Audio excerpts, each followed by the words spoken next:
കുടുംബത്തിന് സാമ്പത്തിക നമുക്ക് മെച്ചമുള്ളത് വല്ലതും ഉണ്ടോ വക്കീലെ? വരുമാനം കുറഞ്ഞവർക്ക് വേണ്ടി ഭവന നിർമ്മാണ വായ്പ കൊടുക്കാൻ പോണുണ്ട്. എന്നാ അതിൽ ഒരെണ്ണവും സംഘടിപ്പിച്ചാ എന്റെ വക്കീലെ. താൻ IRDPയുടെ ലോൺ നേരെ ചൊവ്വേ ആദ്യം അടയ്ക്ക്. ഇപ്പൊ ഗ്രാമസഭൻ എന്നെ കാണുമ്പോ തെറി പറയുവാ. തന്നെ തെറി പറയുന്നത് എന്തിനാ? താനാണോ ലോൺ കൊടുത്തത്? താൻ അപേക്ഷ പൂരിപ്പിച്ച് കൊടുത്തന്നല്ലേ ഉള്ളൂ, അതിന്റെ വക കിട്ടിയും കാണും. നീ ആരെയാ എടോ താൻ എന്നൊക്കെ വിളിക്കുന്നത്?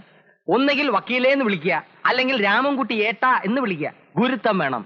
വക്കീലിന്റെ വീട്ടിൽ അടുക്കള പണിക്ക് നിന്നാ വക്കീലാവോ? ഇളിക്കാതെ വെറുതെ അല്ല ഈ നാട്ടിൽ മാത്രം പുലി ഇറങ്ങണം. എവന്റെ ഒക്കെ തല കണ്ടു തുടങ്ങി. പിന്നെ വക്കീലേ, കാശ് ഇത്തിരി ആയിട്ടുണ്ട്. തരും.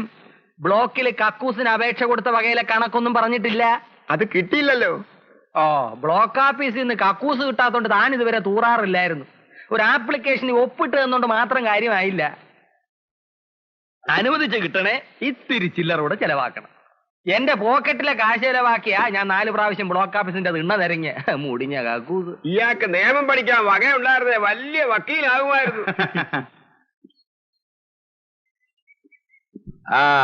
എന്തൊക്കെയാ വിശേഷങ്ങള്? കാണുമ്പോഴേക്ക് ഈ ഒരൊറ്റ ചോദ്യമേ ഉള്ളൂ. അച്ഛൻ അറിഞ്ഞൂടെ ഇവിടുത്തെ വിശേഷങ്ങള്? കേട്ടാ വെറുതെ സ്ഥലകാല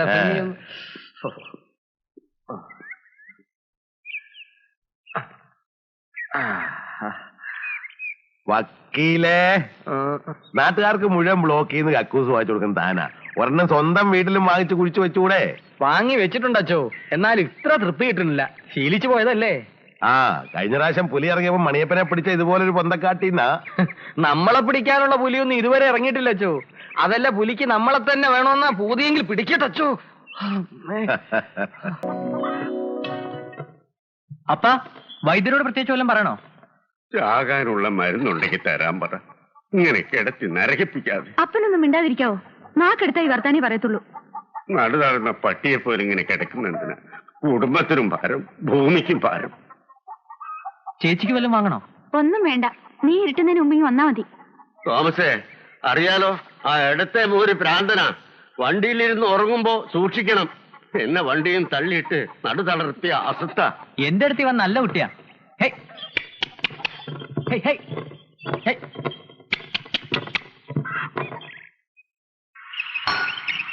എന്നിട്ട് ആ മരുന്ന് നെറ്റി പുരട്ടിയ മറ്റാർക്കും നമ്മളെ കാണാൻ പറ്റില്ല, നമുക്കെല്ലാരും കാണുകയും ചെയ്യാം. അങ്ങനെ ഒരു മരുന്നുണ്ടോ അപ്പൂപ്പ? ആര് പറഞ്ഞു നിന്നോട് ഇതൊക്കെ? തോമസ് കുട്ടി പറഞ്ഞതാ. ആ മരുന്നുണ്ടാക്കണ വിധമൊക്കെ എഴുതിയിരിക്കുന്ന ഒരു പുസ്തകം അവൻ വാങ്ങിയിട്ടുണ്ട്. പക്ഷെ വലിയ പ്രയാസാ, കൊറേ കഷ്ടപ്പെടണം. എന്നിട്ട് അവനാ മരുന്നുണ്ടാക്കാൻ പോവാ? മരുന്ന് നെറ്റിയിൽ പെരട്ടി ഫിലിപ്പോസ് മുതലാളിയുടെ വീട്ടിൽ കിടന്ന് പണ്ടവും സ്വർണം ഒക്കെ വാരിക്കൊണ്ട് പോരുന്ന അവൻ പറഞ്ഞത്. എന്നിട്ട് അന്നക്കുട്ടി ചേച്ചിനെ കെട്ടിച്ചയക്കണം. പിന്നെ പിന്നെ എനിക്കും തരാന്ന് പറഞ്ഞിട്ടുണ്ട്. എന്തെന്ന് കട്ടുകൊണ്ടെന്ന് മുതലോ? അല്ല, മരുന്ന്. എന്നിട്ട് നിനക്കും കക്കാൻ പോവാനാ? ഏയ്, എനിക്ക് വേറൊരു കാര്യത്തിനാ. ഇനി ആ നശിച്ച പുലി വരുമ്പോ മായയായിട്ട് ചെന്ന് കൊല്ലണം. എന്റെ അമ്മയെ കൊന്നു തിന്ന അതിനെ ജീവനോടെ തീരിട്ട് ചുടണം.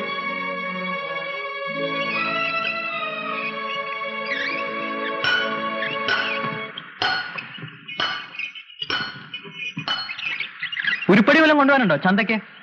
ഉണ്ട്. ഇത്തിരി കാശ് കൂട്ടി തരാൻ പറഞ്ഞ മാപ്പിളോട്, കേട്ടോ? മോളെ ആ കെട്ടെടുത്ത് കൊടുക്ക. താനെന്തോ മയക്കുമരുന്ന് ഉണ്ടാക്കാൻ പോണെന്ന് കേട്ടു. അതും വന്ന് പറഞ്ഞോ? ചിരിച്ചെന്താ, നുണ പറഞ്ഞതാ? എന്റെ പൊന്ന് ഭാഗ്യലക്ഷ്മി, നീ ഈ കാര്യം നാട് നീളെ പാട്ടും പാടി നടക്കുന്നത് എന്തിനാ? രഹസ്യമാക്കി വെച്ചില്ലെങ്കിൽ മരുന്ന് ഫലിക്കില്ല. നമ്മൾ രണ്ടുപേരും അല്ലാതെ മറ്റാരും അറിയാൻ പാടില്ല. നീ ഇങ്ങനെ ഒരു പോത്ത്. നൂറ് വീർപ്പിക്കണ്ട, ഇനി ആരോടും പറയാതിരുന്നാ മതി. മയിലെണ്ണ വിൽക്കാൻ വരുന്നൊരു കാക്കാലിനോട് പറഞ്ഞിട്ടുണ്ട്. അയാൾ സഹായിക്കാമെന്ന് ഏറ്റിട്ടുണ്ട്. ഒരു കേടുമില്ലാത്ത ആൺമയിലിന്റെ ചങ്കുകൊണ്ടായി മരുന്നുണ്ടാക്കുക. അതും പെണ്ണുങ്ങൾ ഒരിക്കൽ പോലും മനസ്സിൽ വിചാരിക്കാതെ 30 ദിവസം തപസ് ചെയ്തിട്ട് വേണം മയിലിനെ പിടിക്കാൻ തന്നെ. മരുന്നുണ്ടാക്കി തന്ന നമ്മൾ തമ്മിലൊരു വാക്കുണ്ട്, അത് തെറ്റിക്കോ? അവസാനം നമ്മളീ കയ്യിൽ കുത്തുന്നത് വെറുതെ ആവോ?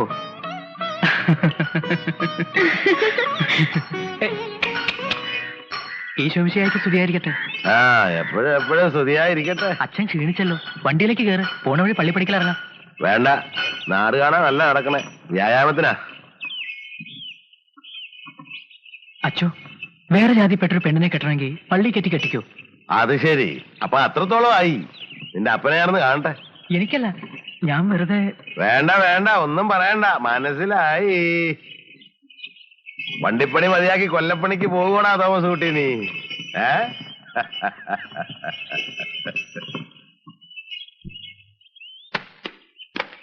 ആ മയക്കുമരുന്ന് ഉണ്ടാക്കി തന്നാ ഈ ഓനെ കെട്ടുവോ? കെട്ടും.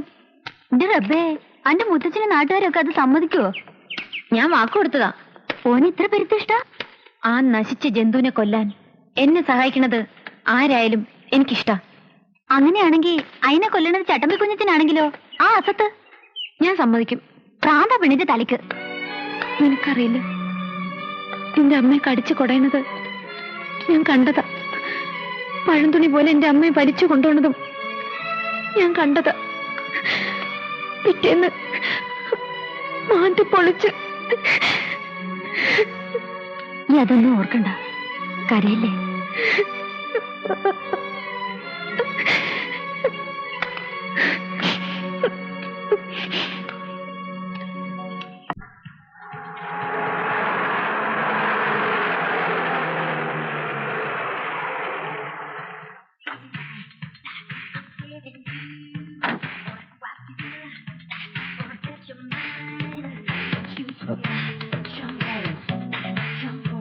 ഞാൻ ആൻഡുവേട്ടൻ പറഞ്ഞതുകൊണ്ട്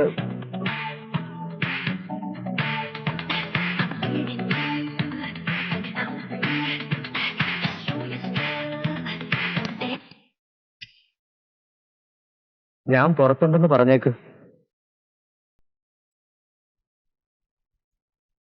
സലീനെ,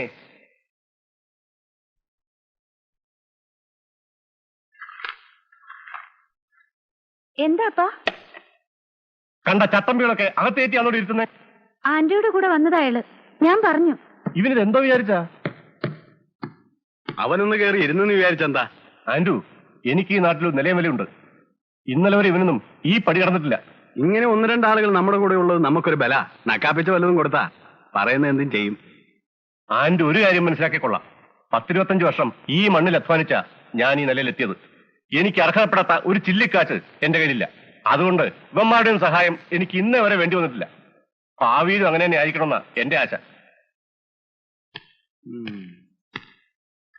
നിന്റെ അപ്പന്റെ വിചാരം ഞാനെന്തോ കള്ളക്കടത്തോ കരിഞ്ഞൊന്ന് നടത്തുന്ന പോലെയാ. കള്ളത്തടി കെട്ടാനും ആനക്കൊമ്പ് മോഷ്ടിക്കാനും ഒക്കെ പോണ സംഘത്തിൽപ്പെട്ടതായി കുഞ്ഞച്ചൻ. 1-2 പ്രാവശ്യം പോലീസ് പിടിക്കുകയും ചെയ്തിട്ടുണ്ട്. അങ്ങനെയുള്ള ആളെ കൂടെ വെച്ചോണ്ട് നടക്കുമ്പോ ആളുകൾ എന്താ പറയാ? അങ്ങനെ ആളുകളുടെ ഇഷ്ടത്തിന് ജീവിക്കാനൊന്നും എന്നെ കിട്ടില്ല. അതല്ല, നിങ്ങൾക്കൊക്കെ അത് മോശമാണെങ്കിൽ ഞാൻ എന്റെ വീട്ടിലേക്ക് പോയേക്കാം.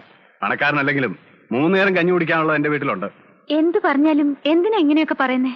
നിന്റെ അപ്പൻ അങ്ങനെ ഒരു വിചാരം ഉണ്ടാവും. അത്ര ഇഷ്ടപ്പെട്ടിട്ടൊന്നും അല്ലല്ലോ നിന്നെ എനിക്ക് കെട്ടിച്ചു തന്നത്. ഈ സ്വത്തും പണമൊന്നും മോഹിച്ചിട്ടല്ല നിന്നെ ഞാൻ സ്നേഹിച്ചത്. എനിക്കറിഞ്ഞൂടെ എന്റെ ആന്റോനെ? നീയെങ്കിലും എന്നെ ഒന്ന് മനസ്സിലാക്കിയാൽ മതി.